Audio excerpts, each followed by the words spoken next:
নমস্কার বন্ধুরা, যারা পেনশনভোগী আছেন তারা জানবেন যে আমাদের কিন্তু পেনশন পেতে অনেক সময়ই দেরি হয়। তো এবার থেকে কিন্তু আরবিআইয়ের একটা নতুন নিয়ম জারি হয়েছে, যেটা কিনা পেনশন দেরিতে পেলে আপনার কাছে কিন্তু 8% সুদ এক্সট্রা পাওয়া যাবে। তো সমস্ত ডিটেলস এই ভিডিওতে আলোচনা করব। ভিডিওটি অবশ্যই শেষ পর্যন্ত দেখবেন এবং ভিডিওটি ভালো লাগলে অবশ্যই একটি লাইক করবেন, শেয়ার করতে ভুলবেন এবং কমেন্ট করে আপনার মতামত জানাবেন। আর এই ধরনের ইনফরমেটিভ ভিডিও পাওয়ার জন্য চ্যানেলটি অবশ্যই সাবস্ক্রাইব করে রাখতে পারেন। চলুন শুরু করি। দেখুন, এখন থেকে যদি দেরিতে হলেও বার্ষিক 8% হারে সুদ দিতে হবে। ব্যাংক সম্পর্কিত নতুন নিয়ম জারি করেছে রিজার্ভ ব্যাংক।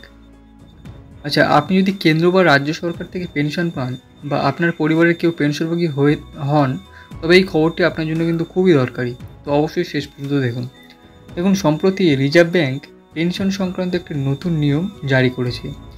নতুন নিয়ম অনুযায়ী কেন্দ্র ও রাজ্য সরকারের অবসরপ্রাপ্ত কর্মচারীদের পেনশন বা পেনশনের বকেয়া পেতে দেরি হলে সংশ্লিষ্ট ব্যাংকে বার্ষিক 8% হারে সুদ দিতে হবে। রিজার্ভ ব্যাংক অর্থাৎ আরবিআইয়ের নতুন নিয়ম অনুযায়ী এই সুদের টাকা পেনশনভোগীকে ক্ষতিপূরণ হিসাবে ব্যাংক দেবে। আচ্ছা, ব্যাংকগুলির জন্য নতুন নিয়ম জারি করা হয়েছে। সরকার কর্তৃক পেনশন প্রদানকারী ব্যাংকগুলির জন্য রিজার্ভ ব্যাংক সম্প্রতি একটি নতুন নিয়ম জারি করেছে।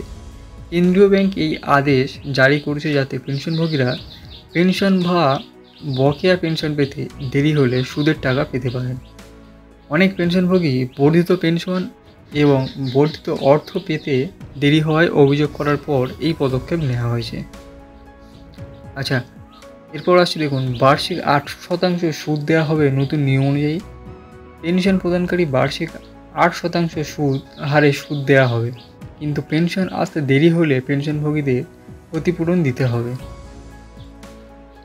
আচ্ছা এবার দেখুন, বকেয়া পেনশনের উপর বার্ষিক 8% সুদ দিতে হবে।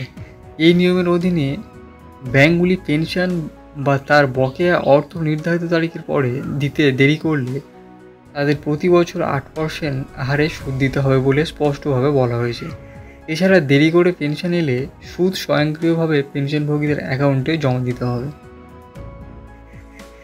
আচ্ছা, এবার আসছি দেখুন, পেনশন এবং সুদের টাকা একই দিনে জমা করতে হবে। নতুন নিয়মের অধীনে ব্যাংক অ্যাকাউন্টে বর্ধিত পেনশন বা বকেয়া পেনশনের পরিমাণ জমা করার সময় সুদের টাকাও একই দিনে জমা করা হবে বলে বলা হয়েছে। এই নিয়মটি 1 অক্টোবর 2008 পর থেকে দেরি করে সমস্ত পেনশন প্রদানের জন্য প্রযোজ্য হবে। তার জন্য পেনশনভোগীকে আদালতের অনুরোধ করতে হবে না। তো আশা করছি ভিডিওটি আপনার ভালো লেগেছে। ভালো লাগলে অবশ্যই একটু লাইক করবেন, কমেন্ট করে আপনার মতামত জানাতে পারেন এবং এই ধরনের ইনফরমেটিভ ভিডিও পাওয়ার জন্য চ্যানেলটি অবশ্যই সাবস্ক্রাইব করে রাখতে পারেন।